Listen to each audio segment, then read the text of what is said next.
This also uses the really exciting new F.A.S.T system they have, which we can see on the back before I open this up after ripping it. That stands right, you see that label right there, that's F.A.S.T Mini. And that's what that means. So what is F.A.S.T? Well, I'm glad you asked. It is the new technology, process, acronym, I don't know. It's new for AMG. It's going to be these minis that you can cut off the sprue and they will snap together and you don't need glue. And here is our sprues. It's a good set of sprues. So here is the sprues. They're color coded, of course, too. So purple for the minions, green for the goblin villain, and blue for our heroes, I think it is. That's what it sure looks like for me. Yeah, because there's Spider, Gwen, Miles, Black Cat. I'm also super excited about this Black Cat pose because I wasn't a huge fan of her old pose. Here's all our bases, which do have like little spots for the minis to snap into, as you can see. That's pretty cool. Then it looks like we have cardboard insert protecting it from the rest. Then we have our rule book here. Very nice, fully printed rule book. What you'd exactly expect from this game. With some great art, because it's a Marvel. Huge fan of Marvel. One of my favorite properties. I read tons of comic books, so really looking forward to diving into a co-op game because I have some friends, like I'm sure a lot of you do, who don't like to play games against each other. They like to play co-op games. So this is going to help fit in. And maybe I can convince them to get into Marvel Crisis Protocol, which I think is part of the point of this game too. It can be like a gateway game. Here's some of our cardboard tokens that we haven't punched out yet, obviously, because we're just opening it. They are front and back, as you can see here. And we have another sheet. We have this thing here too. Okay, and then we have some bigger tokens here. These are the different tokens you place along the board for missions when you have to go there and do things, or spawn points. If an enemy spawns there, that's where it would spawn at. Some terrain cards, some mission objective tokens, and so forth. Okay, we have our stack of hero boards, which just gets your player's cards, your health, your experience, and your power tracker, because you can level up and get new abilities as you go through the game, which is really cool. And each one is color coordinated, so you can really figure out whose is what board. That's really nice. We have our stack of heroes that you can choose from. We'll open those in a second. We have our stack of the villains, which order they come in. This is the Green Goblin one. This is the Green Goblin Army. We have, they also come with the Marvel Crisis Protocol cards to match them. That's a nice touch. I didn't know that would be the case, but I'm really happy to see that. Let's open this one real quick and see what all comes in there. Black Cat, Ghost Spider, Green Goblin, Miles, and the Spectacular Spider-Man. Those are all their damage sides. Of course, they have their healthy sides as well.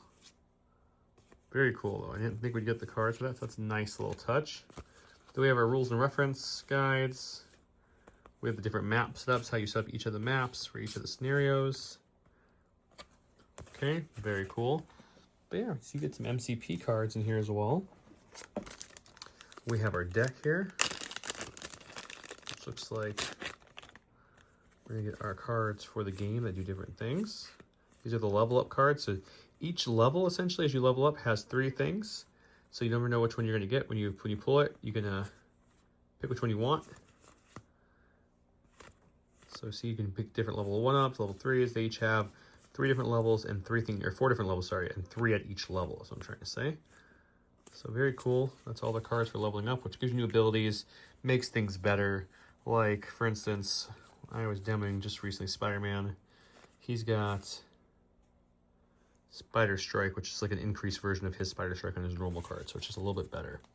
So that's very nice. And then we have our anatomy of the villain card itself, which you're looking here. This is going to be a Goblin Army Grunt, or this is the Goon.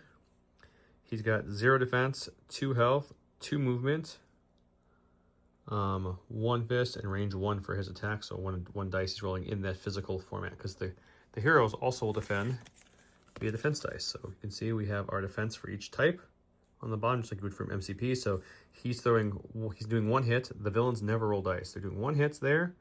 Against her, she would roll 4 dice, hoping to get at least a block to stop that. There's her health, and there's her speed. And of course, they have flip sides, which also have different stats. So you're not down once you're flipped out, just like MCP. We'll do a whole how to play game of this too. This is just more in the unboxing. I'm just giving you some flavor. These are some cardboard insert things here, just to keep the board game the board's not rattling around. I'm gonna throw those out of here because I don't like those. They're gone. We got dice. These are the same dice you know and love from MCP. If you're new to the game, these are our dice. You roll the same dice for attack and defense, which some people love, some people don't. You have the defense, so this is a block. The skull is like pretty much a critical failure. You can't re-roll these unless you have a crazy ability. Blanks are blanks, they do nothing. Wilds are successes, but they also could spawn something, some kind of ability or not. Like, for instance, Black Cat's card, if she does her attack here, and she rolls a hit there, she can do that. And other people have things when you roll a wild. Here we go. You'd get that ability. So that's a wild. These are your hit symbols, and these are your crits, and your crits explodes. If you roll a crit, you get to add another dice to that dice pool. If you roll 2 crits, you add 2 dice to that dice pool, so forth. These are cubes to track our experience, power, and health off each of the heroes' dashboards and their play, because as you're going, they each get 2 actions, 1 at a time, and then the villains get to go. We have 2 full boards that unfold here. And let's see if I can get you in frame. If not, I'll just pick up the camera and make it in frame. Let me unfold it first. But they're good-sized boards. They're beefy. So, put it on top of here for a second so you guys can see it. Balancing on top of all the stuff we have. Picking up the whole camera system, so excuse me if it wiggles a little bit, but it's a big board. And you get 2 of them, so it's nice. So it's not front and back. Each board only has 1 side. No, I lied. They are front and back. I completely lied. So we got 4 boards to play with in this game. We got 4 different missions and maps, which is super cool. Super cool. I don't think I knew that going into this, but yeah. So you have 4 boards to play with, essentially, because you get 2 boards. Here's a picture of some of the minis doing up. You get the Spire Slayer, the War Goblin, that new Green Goblin skull, I think is my favorite thing in this whole box. So Goblin Army. The hero's Black Cat is a much better pose, as you can see what she's painted up. I also like Ghost Spider's Landing. It's very her. Spectacular Spider-Man Miles, very cool as well. And yeah, those are all the minis in this box. Okay, we gotta look at the sprues, and I wanted to sit down to give you guys a really good look at these things. They're pretty impressive, actually. Not that I was doubting, but here's our sprues, and some of the interesting things, I'm gonna pan over, then I'll kind of talk a little bit more about it. I want to talk about is they're the F.A.S.T system, right? This new snap to fit system the AMG put out, but some of these guys, like these goons, they're really, here's the backs of them, are all just one piece. They're there's nothing to assemble on them really. You just that's it. They're great. Some of the other ones have minimal assembly to do, right? So you have a back piece here with 1 leg. It has those holes here, you can see, and then it will just snap into the one right below it, right above it, which has these male connector parts there, and there, and when you push them in, they'll fit in there. So that's this one. This has our flyer guys. Also, just to point out real quick, the main body and gun and such is also 1 part. So just again, they have different bits and stuff we're going to be adding to them. Of course, the gliders and such as well, which is right here, which is also 1 main piece, but you just need to add a couple of the parts that go onto it. So that's one of those screws. And there's a purple screw, another purple one, which is, well, you know it, the same exact screw again. So no difference to this screw at all. It's the same one I just showed you guys with the brutes, the goons, and the, what they're classified as, but the flyer guys there. Okay. Then we have our main villain screw, which is Goblin. He's a little bit more complex as a snap fix. Look, he's got this whole screw is just for 1 mini. He also has a custom base, which looks really nice. It has some pieces of the bugle in the rubble there. You can see some more pieces of it on his glider. Like he just bashed through that sign as he's coming flying. The detail, though, I really want to convey is very, very good. So let's see if we can get you a better focus here. There we go. Flip this over to the other side. There's all our connecting points. So the back side, the smoke trails. Backside of our blast. Yeah, they look really, really good. I think especially if you look at the pictures of the paint jobs and such that they had in the booths and on the box, you'll see that no one's going to know these are snap assembly because they look great. And then our hero screws. Got Gwen and Spider-Man here. You can tell it's Spider-Man because his arm is here when he's against the wall and the 1 foot's outstretched versus the 2 feet together is Miles. Right there is Miles. And these are a much darker blue kind of color.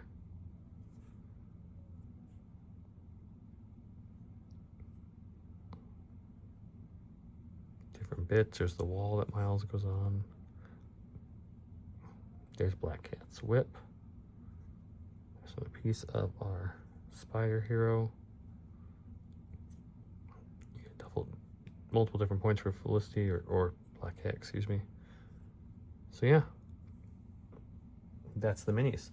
I figure I'll snap some off and just kind of show you how to assemble at least one of them if you're new, and that way you have an idea. Okay, before I snap one together, I wanted to call out that this is not common in AMG now. They have all the building instructions in the back, so you don't have to go online and get them. And so see, even the big guys have two pieces. You have to put a piece of train in there. The little guys who are one piece has two pieces of like kind of rubble that goes on there. Yeah, all the instructions are right in the last couple pages of your book, so you get an idea of how many steps each of them have and how easy or complex they are. And that's all in the back of the rules book that comes with it. I also want to show that as I'm looking through everything and showing more things here, is that all the bases are exactly the same, except for Goblin, because he has a custom base on his sprue. No one else does that I see here at all, but all the bases have the exact same hole on those. So they're making this as simple as possible. Okay, so if you just bought the game, like, what do I do now? You need a pair of clippers. Any pair of clippers works. So there's better ones than others. There's good ones. There's great ones. There's ones I've had forever that I just use. Just for a new person, whatever works. Okay, then you have all these connecting points. Let me get this to refocus so you guys can actually see what I'm showing you here. Okay, so you just have all these connecting points here. You're just gonna clip these points off where it connects to the sprue. And you want to get it, the flat side obviously has a flat and a bevel side. You want the flat side pushed against the mini as you're cutting as close as you can, because you want, ideally you want no cleanup. That's not going to be possible, but I guess it's your preference of how much you want to deal with. So nice and close, snip it, and do that all the way around the model. So we're just going to go nice and close and snip it. This one has 3 more connecting points still to go, so we're going to go right here. Nice and close with that flat side against the model always. The foot one's usually one of the easiest because the feet are flat, so you go nice and up. And the last thing holding this guy on is his hand over here. So we're gonna hit the flat side against, and that should free him up. Oh, we have a little bit more holding the foot. I guess I didn't clip it all the way. There we go. All right, so we have our first piece out. And what we're doing here is, if you don't look at the instructions, this one, let's see if I can focus it to give you a better idea. This one is G1. You see how they have letters and numbers, so you know that was G1. So what's this one going to be down here? It should be G2, and it is. So this is our companion piece that we want to go with. So we're going to go ahead, and again, we want to make sure we're cutting just the sprue part, not this part. This part that's on his foot is going to go into that holder. We want to cut just the sprue part. So we're going to cut right here, but we want the flat side again against that connector point. So we're going to give it a little snip. And we're going to do that all the way around the model. So we're going to give it a snip here, the flat side against the model, flat side against the model, and all the way around until he's free. And I'm going to just pretend like we're brand new to this hobby, and I don't know what I'm doing really fully, but I'm watching a video and I'm figuring it out. I was like, okay.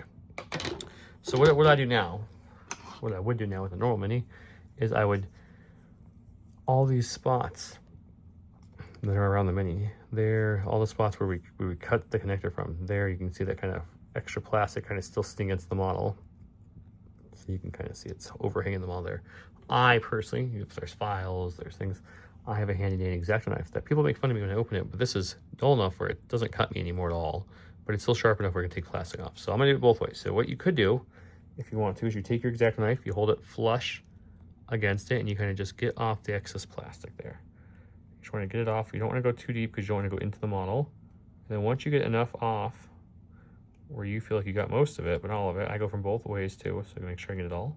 Doing this while looking through a camera, so pardon me if it's not perfect. And then I take the back side, the dull side, and I kind of put it at a slight angle. And I use it kind of just file it down to get it nice and smooth. As best I can, best of my ability. I'm not gonna get it perfect right now because we're on camera, but you keep going that till it's smooth. You don't want to do that. You don't mind the little excess pieces that are sticking out. We can just, let's try it. This is my first time actually doing this. I'll do it on camera for you guys. So we're gonna match up the holes with the connectors. We're gonna see how easy this is. Ready? So there it is. It's in there. Let's click it. Oh, you get a satisfying click. Okay, clicking everything on there. Clicking the arms nice and tight. Feels like I'm still getting clickies, so you definitely gotta push. Okay. So, is this perfect? Like, do you still see the seam? Yes, you do. Is it together? Yes. Is it coming off? Actually, no, it's not. So it's on there pretty tight. It's pretty impressive. It doesn't seem to be letting go. So it's clicked. Now what you do is you take these feet that we just did. We're just gonna push it in. And he just clicks in there, and then it's good to go. And then we can look at our book and see, oh, what piece of train he has. Or, like I mentioned, we look back at our sprue. For those who know how to do this really well, we're gonna find the G. Those are H's here. We don't want those. Those are, oh, here we go. Here's a G. This is G3 because we did G1 and G2. Again, if you're familiar with this, feel free to scrub past this part if you don't want to watch me cutting sprues off. But I figure some people who are brand new, have never been in the hobby, want to do it. Again, I would normally, because I would clean this sprue up so that way, or this piece up so that we don't have those little nubs sticking off. But if you don't want to, that's fine. We can then have our other piece. And where does it go in this base? Well, I know where it goes, but if we didn't, we could look at our model here and see that he's supposed to go like that. So we know that that foot and that's going there. Okay, makes sense. So essentially, how they're doing this is they want this one nub to go in the big one, and then the other piece of like the training stand covers up the other hole there. So you can't even see there's another hole there, but this hole back here is going to be this piece of train that we're sticking in here. And these just literally just stick it in. They don't actually, there we go. He's all built. He'll be ready for you to play your board game with perfectly. And then if you want to build or prime and paint him, you can. Now I'm going to go ahead and I'm going to, smooth all these little nips off, and I'm also going to glue him too, just for extra security, because I want to make sure that if I spent my time painting that it doesn't ever separate, the paint doesn't pull. And there's still sprues, and I've already confirmed you can use your normal glue. I recommend for any kind of sprue plastics that AMG uses, it's going to be the extra thin. Has a nice, for those who don't know, when you put it, it's got a nice little paintbrush applicator right here. So it's really easy to paint it on. And I'll just do that along all the parts I touch. All the edges of it would get it, and I'll just push together, hold for a few seconds, and it'll fuse, which will be really nice onto the fusion. But you don't need to. It snaps, so it's totally up to your comfort level there. That's how you build it. Now we're gonna go back to the end of this video, because I definitely didn't film this after filming the whole unboxing. Ready? Movie magic. Of course, this would not be a Gray Squadron video without throwing some goodies your way. So all the goodies I showed in our last MCP episode, which I'm going to show you now, we've got stuff from World, and also Gencon had the same kind of prizes when I went over there and looked.